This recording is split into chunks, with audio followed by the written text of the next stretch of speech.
It's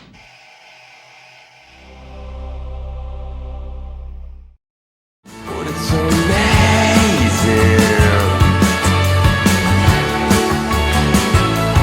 to be young.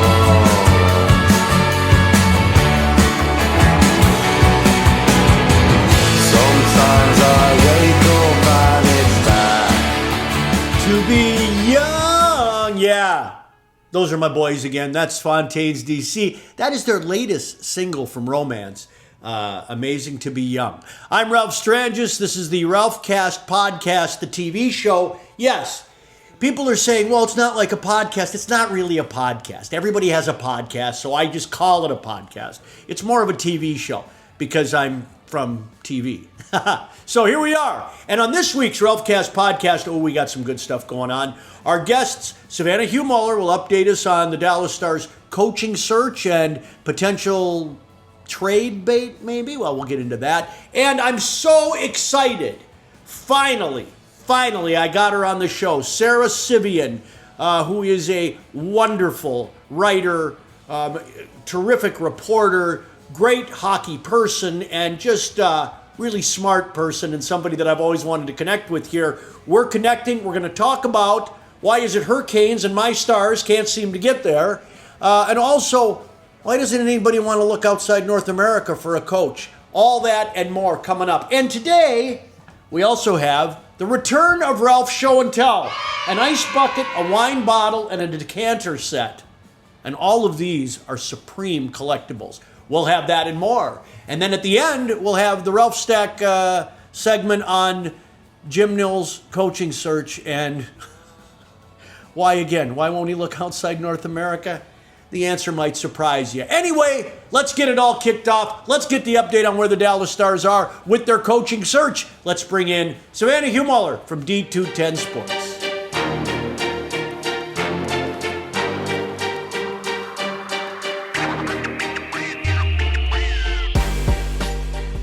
Joined by our friend, Savannah Huemuller from D210 Sports, our Dallas Stars insider. Savannah, the Stars are looking for a new head coach. Jim Nill said the search is going to be very wide and that he's going to be extremely open-minded. I doubt it. Where are they looking? Do you expect this to be an internal or an external hire? My belief is this will be likely internal. That's based on the fact that they have a great system already in place with their assistant coaches. They believe that if they bring in anybody who is experienced or inexperienced, that they have a great support staff behind them. One candidate that they are looking very heavily at is the AHL head coach, Neil Graham. However, he doesn't have any head coaching experience in the NHL. He's done a great job with the Texas Stars. He was promoted mid-season in 2019. He's had 5 winning seasons with the Texas Stars, but making a jump from an AHL head coach to an NHL head coach is going to be a big stretch. So my guess is that the Stars are going to look more internal with their current assistant coaches. Elaine Nazardine is the person that comes to mind. He's had a lot of great remarks made about him this past season and what he's done on the coaching bench and how he's really contributed to the Stars' penalty kill. I would really like to look at him as a big candidate for the Stars and then bringing Neil Graham up to get behind the bench to get some NHL head coaching experience. They are going to look a little bit externally at some other candidates as well, but likely internal would be my guess for the next Stars head coach. Yeah, and I think with the money too, and the people have been talking about Carl in Denver, but he just re-signed there, and the money they'd have to throw him, and he would probably want to pick his own staff, and on and on and on and on. I don't see that as a very viable option. And knowing Tom, he's not happy that he's got to eat the $4 million from Pete DeBoer this year. So all of that is going to play. In order to make this transition smooth, and hockey people being what they are, I heard Jim Nill say in almost no uncertain terms, oh yeah, Jamie Benn's coming back. Now, I have my doubts about why they would do this, but I know they're doing it. Is that a done deal? I mean, will they do it? And how are they going to fit him in with the cap too? Is there anything they can do there? I believe that Jamie Benn will be in this locker room, given the fact that head coach Pete DeBoer is gone now. They want to keep that constant in the locker room. Jamie Benn is the captain of this team. Jim Nill confirmed it in his media availability that he wants Jamie Benn there. Jamie Benn has confirmed it in his exit interview that he wants to be in Dallas. It's all he knows. They want to keep that constant in the locker room. When it does come to this contract and how they negotiate it, there are some bonus structures that can be associated with Jamie Benn's contract. Therefore, that might have a little leeway with the cap space. So there could be a couple things there that are beneficial for the Stars. Yeah, and the cap is a big deal now. They've they run into the good problem, which is they're spending to the cap.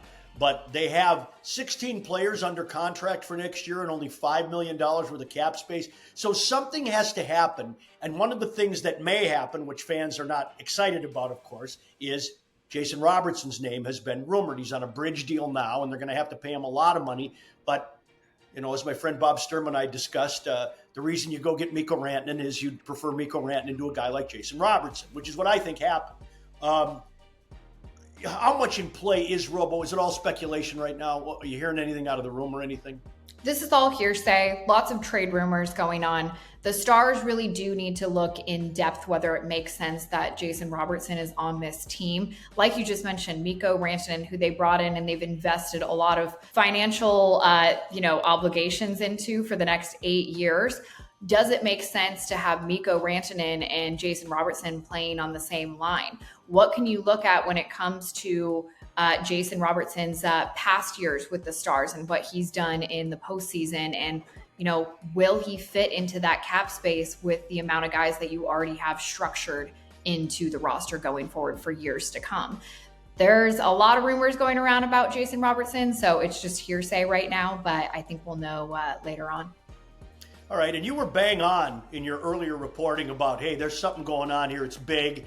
You had it, and I was happy that you did have it. And now, what do you know about how fast this is going to happen? Like Jim says, it's going to take a while in the process and all that stuff. But what do you think? Is this going to get wrapped up shortly? This is a pretty big to-do list item, isn't it?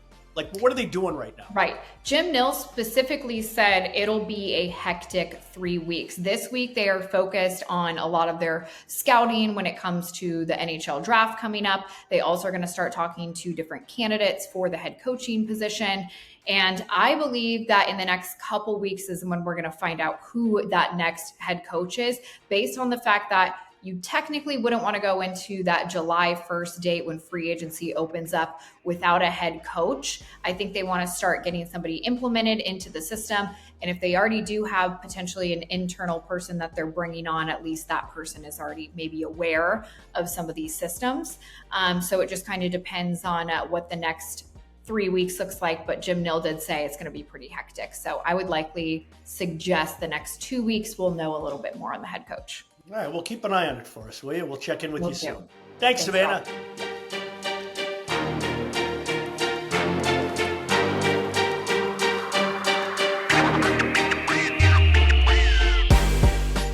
So excited to be joined by Sarah Sivian. Sarah, you were up in Edmonton for games 1 and 2. I did 7 playoff series in Edmonton that I called Stars Oilers over the years, but it was at the old building and everything. And I think it's such an interesting and unique place on the tour. What did you get, not just from the hockey, but just being in that environment and around it? What were your thoughts about Edmonton? I'll tell it's special because you look around and maybe there's not that much going on. It's the 4th smallest market in hockey, if I believe that's correct. Smallest city, at least. And just every single person, every outdoor, there's like an Oilers jersey outside. Someone's wearing Oilers gear. Every single person. I swear I started counting and I started noticing. I didn't see one person on game day that did not have Oilers gear on. And if you're going to the right place, it's alive there. And it's kind of, they care so much about the sport, obviously, and about their team. And I'll just describe it as I was looking for a place to, you think at 6 p.m. you're safe for going out to dinner after the game and getting a bite, right? I'm not even trying to go out and party or anything like that. But like I found this one place and it's just kind of, people were there stirring and they'd come up to me. They don't know who I am, of course, but like they come up and they're just having a conversation about the Oilers. And next thing I know, like my tab is paid. So these people just like want to talk about their team so much and they know so much about it. It's awesome. And just kind of, they're so kind. I don't know, like walking around the street, it was kind of, I don't know, you expect, there's some hockey towns that have a vibe where it's like, I'm the big brother or whatever, but it's kind of the juxtaposition of being a small market and being Canadian, that they know so much and they grow up living and breathing, and you have Connor McDavid, but also just being the kind Canadian where it's in the small market where they're kind of disrespected in the media. It's just kind of a really unique experience. Had you been to Green Bay? Have you ever been to Green Bay? No, to see a Packers game? I'd imagine it's the same. Yeah, it's very similar that way. And like that, there's of course the outside experience of all the things that are going on around it and in the city and all of that. And then you go in the building. Okay. So now you're in the building.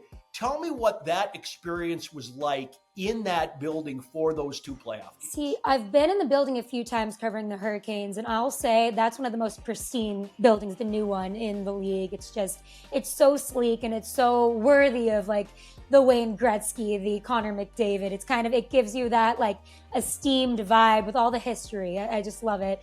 And I'll say I've been in a lot of loud buildings. I've been to many overtimes when it comes to Game 7 Leafs, Bruins, and many Bruins playoff runs, and also Hurricanes playoff runs. I think the two loudest pound for pound, it's like when playoff hockey after 9 years was back in Raleigh. That was super loud because of the college aspect around there. But also I'll say I think the juxtaposition again of how quiet it was when nothing was happening for the Oilers, and then 17.8 seconds left, Corey Perry ties it up. That is the loudest I've ever heard a building in my entire life. Okay, so what could have happened in the Stanley Cup final? What could have happened? The Carolina Hurricanes and the Dallas Stars. Your Canes and my Stars. Is there a similarity between these two teams before we get into maybe the unique differences?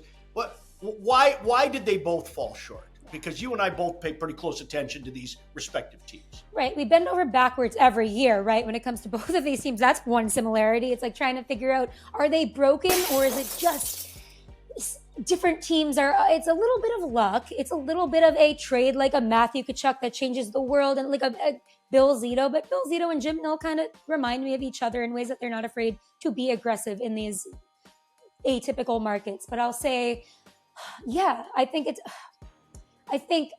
the question is, are these teams bad or are the Panthers and the Oilers so good? And I think what you've seen in this Cup final is, yes, the Oilers and Panthers are so good, but then how do the Hurricanes and Stars get there? Dallas Stars need a new coach. Now, they may have some really good candidates in Europe and they would love to hire them, but, you know, Sarah, I heard Jim Nill say, these guys might not be able to know where the door is to an arena, might not know where the locker room is. And that really reflects negatively on the players who apparently, according to Jim, use that as a metric for whether or not this coach knows what he's doing. You and I write about these things. You know, we look at it. We see a guy like Joel Quenneville go to the front of the line, even after all the bullshit, right? And a guy like Sergei Zubov, who I use just as an example here, was a head coach in the K for a long time, knows the game as well as anyone, was a teammate of Pat Verbeek's, and Verbeek won't even pick up the phone and call him. What do you think about this bullshit where they will not interview those guys and then they use this weak-ass language to try and defend it? Your thoughts? No, 100%. I think part of it is their own limitations. Like, I've been thinking about this a lot since you published that article, which was awesome. And I just feel like maybe they don't want to get out managed by their coach, if that makes sense. Where like the coach comes in and has new ideas that they have to learn. You know what I mean? Somebody who knows the system is less work for them and less, let me see what X, Y, and Z is. I haven't heard about that term. I haven't learned about that. It's even with when Rod wouldn't put Nikishin in because he didn't have a translator and I'm like, okay, that you're at a disadvantage. Some of these coaches and some of these management teams are at a disadvantage because they won't hire or even interview the best out there because they are comfortable and they know how things are done here, and that's just biting them in the butt. But that's why you see someone like Eric Tulsky, who's a progressive GM who can who is starting to turn the wheels on hiring different people that actually are smart, and he can understand them and he can adapt differently. But part of the old boys club, why they're so dedicated to each other, is because they don't challenge each other and they don't have to. And they all think the same way. I mean, Tortorella did the same thing with the kid in Philadelphia. Like, and Ward is a badge that he doesn't need a translator. I'll tell him when he's going to play. And they're ruining these kids. Like, and I was in it. I saw it all year after year after year. And it's one thing to do that to the players, right? Mm-hmm. But with 1/3 of the league being non-North American, to fight, Marco Sturm just got hired. He's German, mm-hmm. But that's one of like a handful over the last 50 years. Yeah. Is there any end in sight to this continuing old boys club that'll put guys who stood by during a sexual assault after the evidence came out because because the hockey side didn't want to get distracted with a cup run, that those guys get the phone calls and other qualified coaches won't because they don't know where the door is? Well, my next question, they don't know where the door. That's pathetic. You're telling on yourself. It's pathetic. You're telling on yourself that, I can't teach someone where the door is. Like, that's going to be the net benefit. You do everything that you should. And you see Paul Maurice, for example. I mean, I know he's been in it forever and he's had many opportunities to fail, succeed, everything in the middle. But he had said during one of the off days in Edmonton that he watches every single game of the Cup team that won the year prior to see what they did. And that should be bare minimum for a coach, right? But it's was oohs and ahs in the crowd because it's somebody putting in more effort than they have to, and it has a positive outcome. And I mean, they got some Finns in Florida on the bench, assistant coaches. So you got that there, and look how it's paying off. You want to look at things like that. I'll say that, and I'll also say, do people from Europe want to come to America right now? I'll add that. Maybe they're happy with their jobs in Liga. Yeah, okay. Fair. Maybe fair. Liga sounds pretty good right now. And even though that's going back to the K later. Right. Well, wait. He has to score 1,000 goals first, right? Who said that? Who said that in the K? He can. Datsuk said that, right? Yeah. He said he can come, but he's got to score 1,000 goals first.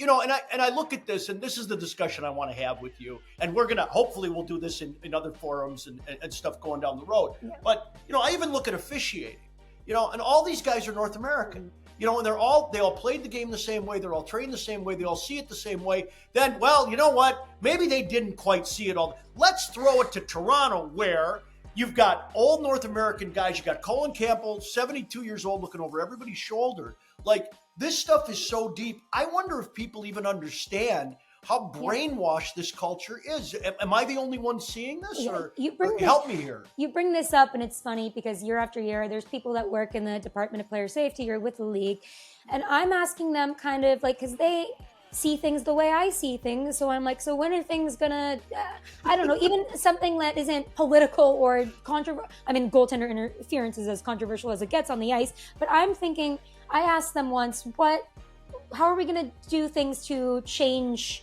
this? And they're like, it takes 5 years to even look at something. I'm like, well, the best time to plant a tree was yesterday. Right. It's like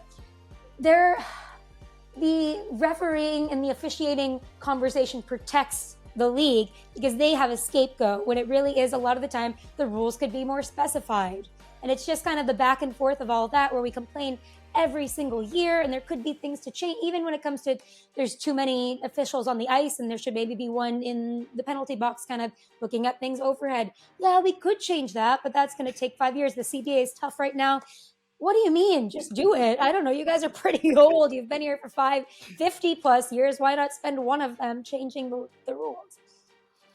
Well, and I even see it in broadcasting too, right? Where every analyst is Canadian, I think. I mean, maybe there's some Americans, but so you're hearing this pathology repeated, right? It comes from the league. The GMs are all in the same boat, right? So they won't hire European coaches. The officials will referee it one way. So, Rope Hintz gets his foot broken. Well, whatever, man. It's the Stanley Cup playoffs, and then you get broadcasters saying, well, it's the Stanley Cup playoffs. So this thing, that's what you expect. The kid should be more alert in there. I mean, of course he's going to get his foot broken. Like, what's the matter with Rope? Well, he's one of those foreigners. Like, and this is... So this is all sort of a I want to take this in lots of parts with you sometime, but this stuff just drives me crazy, and it is an easy fix. I don't know why they don't at least try some of this stuff, which brings me back to, I don't believe Jim Nill's going to interview anybody that isn't inside or North American or somebody that he knows well. Yeah? Yeah. I mean, you look at the scope this year. I mean, you have progressive GMs like Kyle Dubas hiring a Dan Muse, which that'll be interesting to see. I mean, very. But other than that, it's kind of, you look at the field, you got just several players or coaches going through the rotation, and I don't know. You look at the field right now, and you would like to see a new name pop up, and it's kind of, I don't know. I can't even really think of anybody that's still available that sounds enticing, which is why I hope maybe he does go off the board. But the way that he said he's going to have to train somebody and he doesn't want to do that. How do you say that? Like, Jesus. So. Well, that's the thing, right? And I like Jim. Yeah. I do.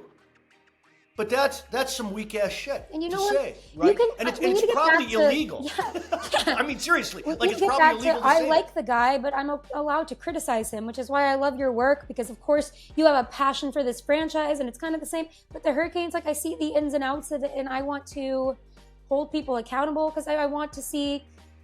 I have respect for the people in the roles, and I want to challenge them in a way that kind of makes them think and makes it better as a whole, and just like. I want the fans to know kind of what's going on. So I just think that it doesn't mean because you're criticizing someone that you don't like them. Sarah, I think we can agree on this, and this is probably where we'll leave it. Dissent does not equal disloyalty. 100%. Right? Hey, thank you so much for being on the show today. This has been outstanding. I really appreciate it. Thanks a lot, Sarah. Of course, anytime. Thanks for having me.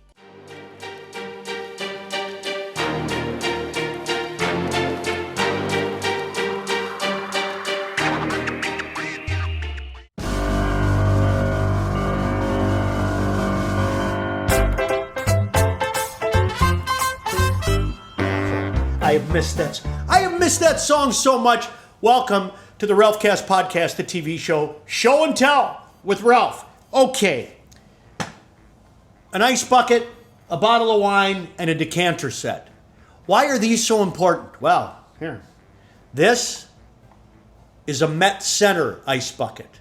Met Center was the home of the Minnesota North Stars. Their first home from 1967 to 1993, and I have an ice bucket from the Met Center. I'm not even sure where I got this, but I'm one of the few people that have this ice bucket, and I think it's friggin' tremendous with the design of the building on it and everything like that. Okay, now, skip to the decanter set. This, and the liquid inside of here I think is whiskey, but I'm not sure because I don't drink. A friend of mine filled it up when he was here with a bottle, and it's got the N-Star cut glass. So this was a decanter set that also came with glasses, and this glass here has my initials on it, except they're not exactly my initials. They're my father's initials. My father was a young lawyer in 1967 and was part of a team that worked with the new ownership group of the Minnesota North Stars, getting them in, and as a gift, they gave him this N-Star decanter set that just happens to have my initials on it. He was Ralph Strange's senior. Now, the wine bottle. In 2008, I got this wine bottle from the then coach of the Phoenix Coyotes, Wayne Gretzky. This bottle is from Gretzky Estates. He's got the laser signature here, and then he personalized it. Ralph, best wishes, Wayne Gretzky 99, Merry Christmas 2008. So, I have this on my bar here, and again, I don't drink, so there's no risk of me opening it, but one of my admonishments to all my guests is, don't touch that wine bottle. It's got to stay just the way it is. Can I get it back in its case? I do. So, another successful day for a guy who hasn't had a drink in 39 years with all my Minnesota North Stars, decanter set, Met Center ice bucket, and Wayne Gretzky wine bottle. We'll do it again on the next installment of Show and Tell with Ralph.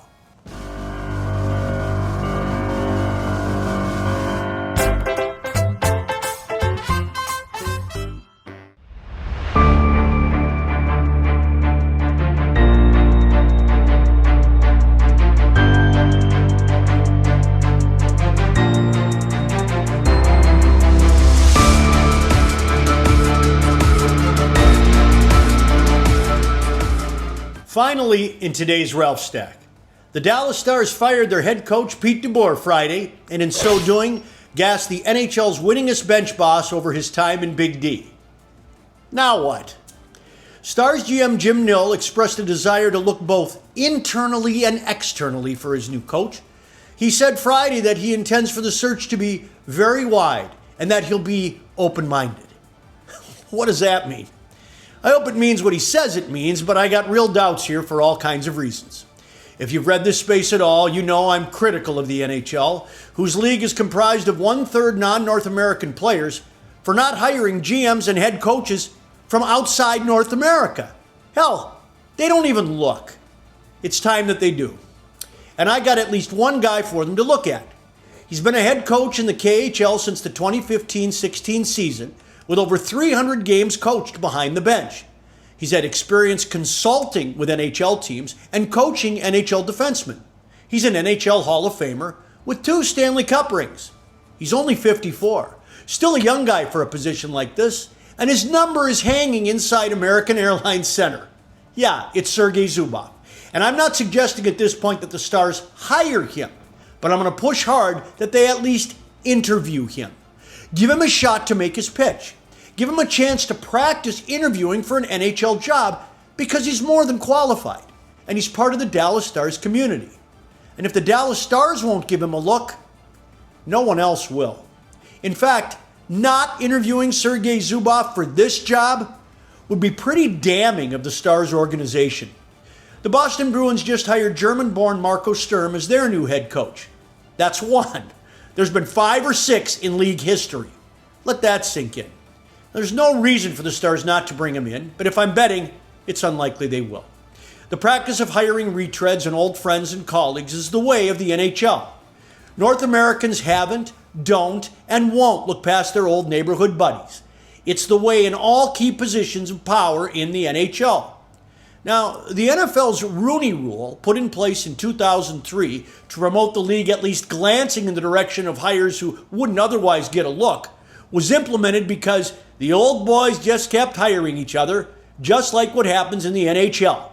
And the old boys never look elsewhere until a gun is pointed at their head to tell them to do so. The NHL has no such provision like the Rooney Rule, and in fact, keeping this North American lineage intact is the NHL's continuing black eye, a silent, unbroken barrier, part of deep-seated cultural biases. It's how a guy like 66-year-old Joe Quenneville, banned from coaching over his role in turning a blind eye to a member of his own coaching staff committing sexual assault on one of his players during a Stanley Cup run, well, he's moved to the front of the line. He's wined and dined, and he's hired in a split second. And a guy like Sergei Zubov, a former teammate of Anaheim's GM Pat Verbeek, wasn't even considered. Back to the Stars. Let me give you the 10,000-foot view here first. Based on what I know about Stars owner Tom Ghilardi, and considering his words from the day after regarding his desire to keep Pete DeBoer, I don't think he's thrilled with any of this. Jim Nill was asked and sort of brushed by the, how did Tom go from no way to okay on the firing? Jim said, in effect, conversations evolved during the weeks. He later said, well, Tom was just sort of blowing off steam and yeah. Let me tell you something. What I know of Tom and what I'm reading between the lines here, he doesn't love this. He's not going to spend money on this coaching hire, so no expensive retread. Jim intimated that the assistants would remain, more evidence it's not an expensive outside retread who would insist on making the calls on his own staff. And with no immediate place for Pete DeBoer to land, Tom has to eat the salary. It's a big part of why the assistants are staying. And this is likely to be a first-time NHL head coach with compensation reflecting that. Although Jim says he'll look internally and externally, it's likely the hire will come from inside. And that by externally, Jim means North American coaches working in the United States or Canada. Now, Jim greased the skids for this by citing the hiring of Jim Montgomery, at the time a U.S. college coach. The implication here is that Jim Nill says he's got a good eye for young talent. He does, but I want him to use that eye to gaze at more than just the usual suspects. Nill was also asked point blank if because his roster is made up of so many non-North Americans, would he look that way for a coach? His response, are you ready? This is why it's problematic for Jim Nill to even consider a non-North American coach. In his words, quote, they got to be a little experienced, like, where's the dressing room in these buildings? How do you use the back door to an arena? Jim, seriously?